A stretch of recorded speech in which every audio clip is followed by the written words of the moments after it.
Right, welcome back to Fly Fishing Rutland Water. We're on the boat again, but I'm trying to get as far away from the boils as I possibly can, so I'm doing some dry fly fishing up here in Manton Bay. It's a little more tricky now with these hides because you're not supposed to be any more than 50 metres away from them, so it kind of limits the spots that we can fish in here now.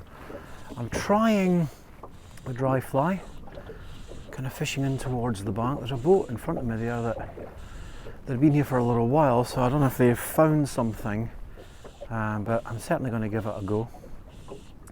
See if we can turn some fish on the dry flies.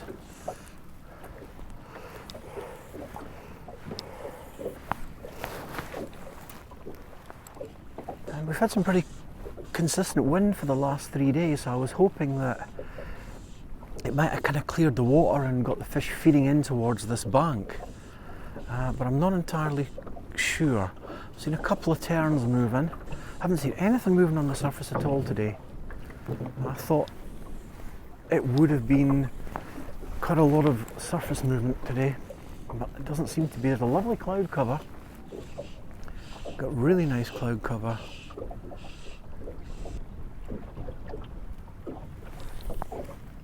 Dry the fly off a little bit. I'm fishing two dries. I've got a Midas on the point and a Foam Daddy on the dropper. I was turning fish on dry flies on Tuesday, but it was awfully bright. The fish were doing their usual trick of coming up and having a look but not taken. Dibble the flies near the boat just in case there's a fish following, but it doesn't look like there's much happening. If you think that tinging is my phone, it's not. It's my clippers heading against my life jacket. Well, that's interesting. That boat to the left of me that I've just seen, they've literally had a go and are actually coming in and fishing the same drift again. So I wonder if they've seen something here. Actually, I think that's Craig Barr. So if he's fishing here, there must be something around. Nothing showing on the surface. I'm wondering if I might have to resort to nymphs and some kind of subsurface line, one of my midge tips or something. There's some nice wind lanes here. I thought that would have brought the fish up, or certainly made them feed. It's been incredibly hot over the last couple of days. I mean, really hot. Tuesday was baking hot. It was not a very pleasant day to be out fishing.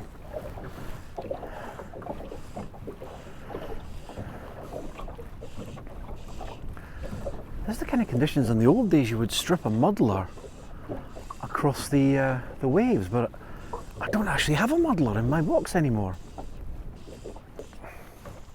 Oh, that's a follow! It's a follow! It's a follow! It's a follow! That was a follow! Didn't take, but it followed. Oh, that gives me hope. That was a fish having a look at the fly. Definitely was a fish having a look at the fly. Quite close in. I might have to anchor here.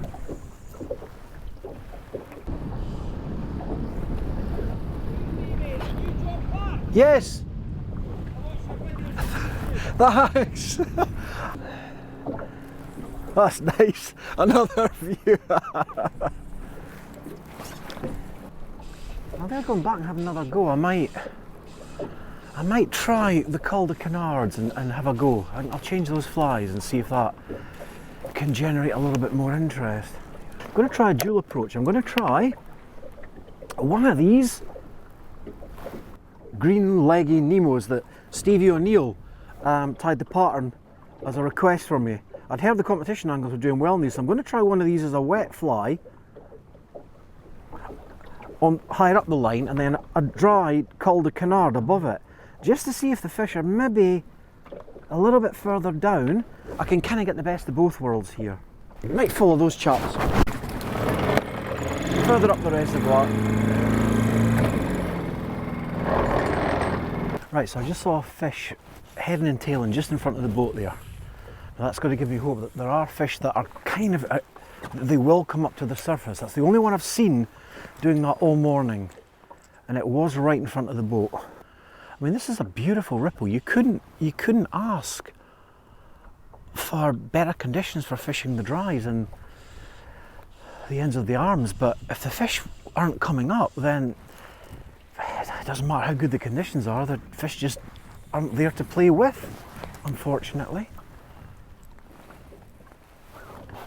Right, now that's just out. I'm going to leave that sitting in the water in the hope that a fish will spot it and come and grab it.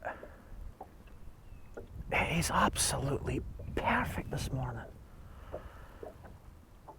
You know, if you'd asked me what conditions I would like for dry fly fishing in Mountain Bay, this is it. It's a kind of northeasterly wind, quite gentle, beautiful little ripple in the water. But I thought there would be fish heading and tailing all over the place, but turn one and seen one, that's it. Called a canard, I may have to use the draw. Oh, that wind's changing. Oh, that fish! Ah, that fish went at my fly. That fish was about 6 feet away from the boat and it came up and looked at the flies. That was intriguing.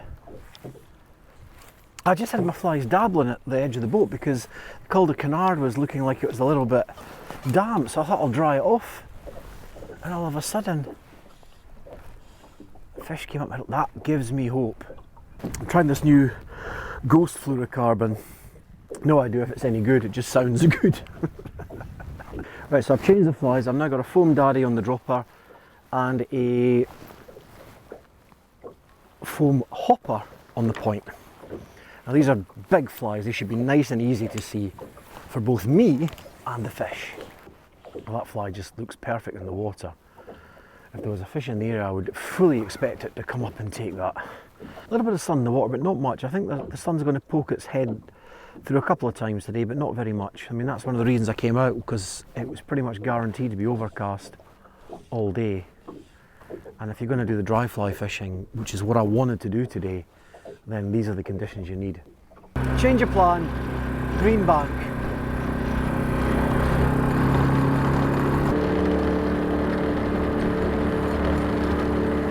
Now, we are now at Green Bank and I've seen some big fish rising already. So I'm hoping that we can get one of them to come up and take. So this is destination 2, Green Bank, the scene of my victorious tussle with the large brown that we managed not to have on camera. Oh, massive fish to the left of me. Massive fish.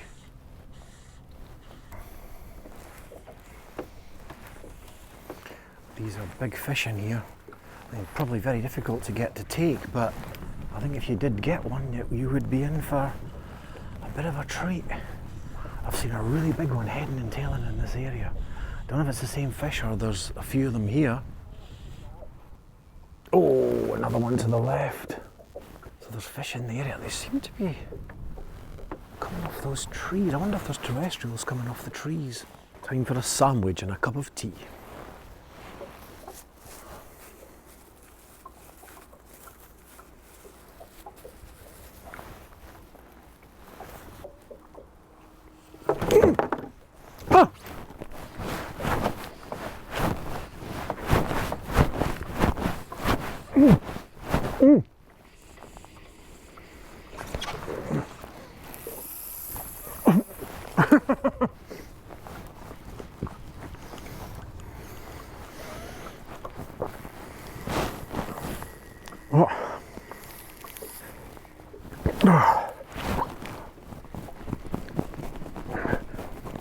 Right, it's down to the backing.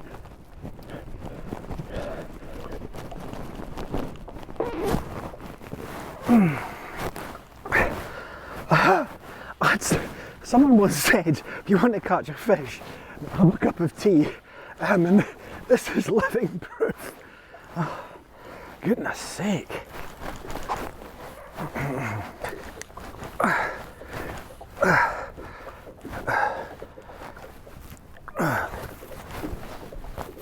No, it's a rainbow.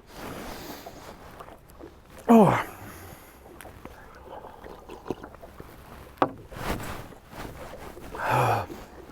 never done that before.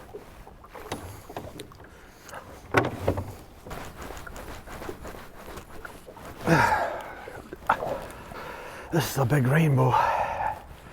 Decent sized rainbow anyway, probably £3 plus. And it took while I was having a cup of tea. I went for the... It's not huge either. It's not massive. It's about the £3.5 mark, but it's still a fish. Now, obviously, I've learned a lesson here. Fish the dry fly static because I was having a cup of tea and a sandwich. That's a lovely fish. That's about £4. Yeah, that's about £4.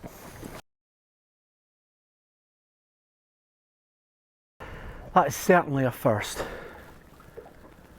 A fish while taking a cup of tea. I think I'm now committed to fishing for larger fish on dries in the shallower water. I don't really have time to go down to the main basin now. It's nice up here and these are good fish, so I'd rather hang around and catch less high quality fish than go down the basin and catch a bunch of stockies. And I'm definitely not fishing the boils again. I've got 2 videos of the boils, no more boils. The only boils I want to see are at the end of this line. It's not the first time I've had a fish take a fly when the rod hasn't been in my hand. I discovered the static buzzer when fishing off Yellowstone. I decided to put the rod down and give my wife a ring just to let her know how I was doing. And at the very point that I put the rod down, I was on the phone, I saw the rod tip dive into the water and a fish took. And that's how I discovered the static buzzer. I had to throw the mobile phone into the bottom of the boat. And I think my wife heard me playing the fish from the muffled sounds of the phone that the phone was able to pick up in the bottom of the boat.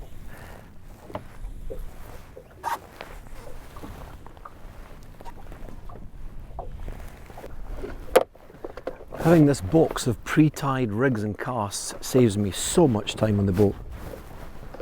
It's the kind of thing competition anglers do all the time, but you kind of just figure out how much time you waste either not casting or catching fish because you're fiddling around trying to tie casts up in the wind, which is an absolute nightmare. The wind's changed slightly and some of the bank angles have gone, so I can start from a little bit closer in. Because I've drifted the whole length of the bank, I've had a good view of where the fish have been rising, and they've been rising all the way along. So what I've ended up doing is I've now got 2 lines set up. I've got a 6-foot slow sink tip and my trusty 2-fly Midas setup. Oh, fish coming after it. No, it didn't take. It came, but it didn't take. So they will come up to the dry fly.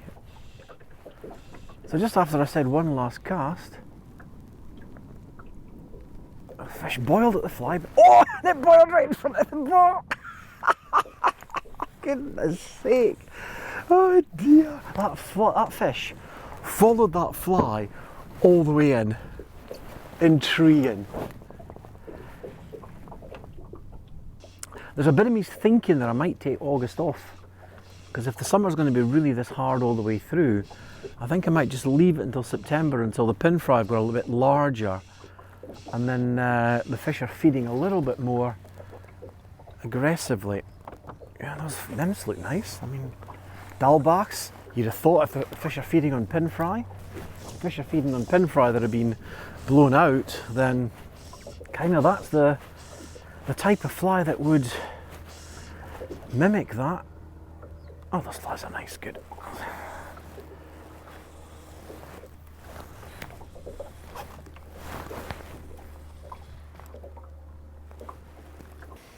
Not had any interest on the nymphs, and I've tried the intermediate plus a couple of different sink tips, but there's been no interest whatsoever, not even the slightest tug.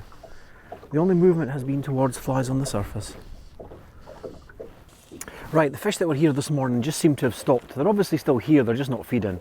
So I think I'm going to go somewhere else. I think I'll go a bit closer to the fishing lodge and see if I can find some feeding fish a bit closer to home.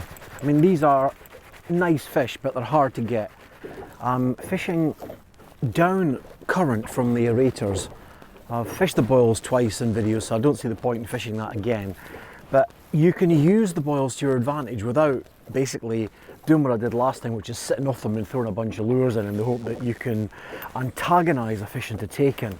Now, what's happening here is all of the oxygenated water and food that's been kind of churned up by the boils is now being blown downwind.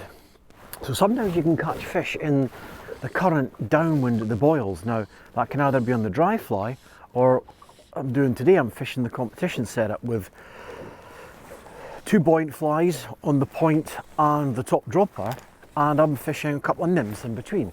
Now here, if there are fish cruising looking for food, I'm just throwing out a DI3 and I'm just letting it sink into the water in the hope that there's fish that are cruising that will get attracted by the boobies and then maybe decide to eat one of the nymphs. It's quite interesting because I'd always found that there was a great drift in this kind of wind in towards those trees, and it's really only recently that I've twigged that it's because that's where the wind is blowing the food from the aerators. So that's almost, those trees are your mark for that particular drift. And it's been a good drift over the years. I've saved many a blank off those trees or in towards the Normanton Church. And it's effectively just been the boils that have helped me. They've created this kind of natural food flow that the fish have followed. And if you kind of park your boat, get your flies at the right depth, you've got a chance of getting something. So today I'm trying the DI3. If I start to see fish moving on the surface, I'll go into a floater. I mean, today's conditions are perfect for surface fishing. There's a slight ripple, a really nice wind that's been consistent for 2 or 3 days, but unfortunately, no one seems to have told the fish that. I fished up near the dam for a little while, but didn't see anything on the surface and didn't get any tugs on the sunken line, so I just didn't bother to film. I thought I would film if there was something of interest, but I wanted to get this spot on film because this is a tactic that might just save you when you've had a really hard day. And it's fishing the boils without kind of having to go in there and fish the boils. Fishing the boils feels a little bit like having to go to a trout farm to catch fish. I've kind of done it twice this year, but I kind of feel that that's enough. I don't feel desperate to catch fish. It's not just me that thinks this is a half decent spot.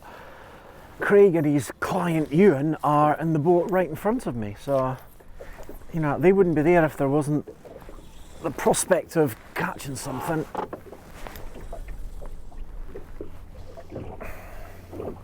I think I will put a dry fly on. I'll give this another 10 minutes or so, and if I don't get a fish on the... Oh, that was a take. Oh, missed it. That's annoying. You don't get many of them on a day like this. But that was a take on the competition setup. They are following. I mean, I think these are like, it's like jaws and the chum lines to attract the sharks. I guess it's a similar principle. Let me just check the flies are okay. Yeah, flies are fine, they're not tangled. Nope, good. So that was a take. There's some hope here then, and that we really haven't been fishing that long, so maybe we've got a chance here. And that's the DI3, and just kind of with quite a slow retrieve. That was definitely a take.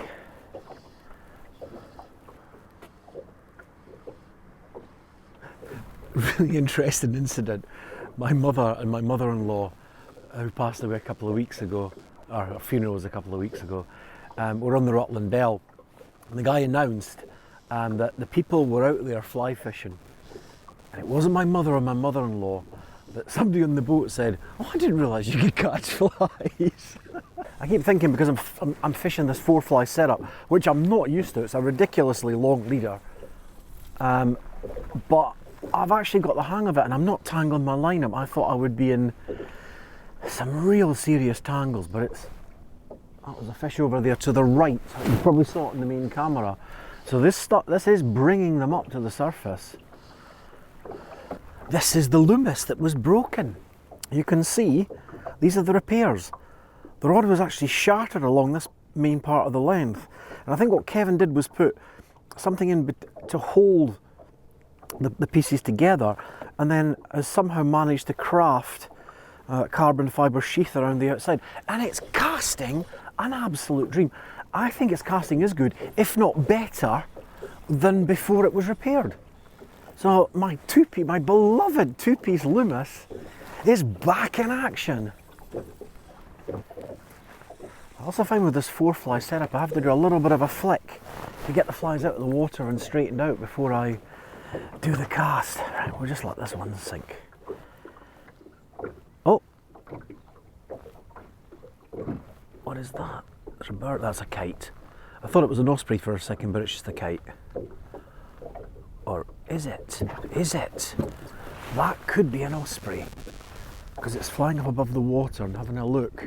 That could be an osprey. Yes, just over by the trees, that is an osprey. And it's obviously hunting in the margins on a Rutland waters famous osprey. So if we didn't get a fish, at least we've got an osprey on camera. Right, thanks for coming out fly fishing on Rutland water with me today. It's been a really interesting day. Managed to get one really nice fish off greenbank. I wished we'd got more, but it's just the conditions have been incredibly difficult. I hope you like this video. If you do like it, please make sure you hit the like button, and I'd be delighted if you would subscribe to the channel to see more of my fishy adventures. Thanks for watching.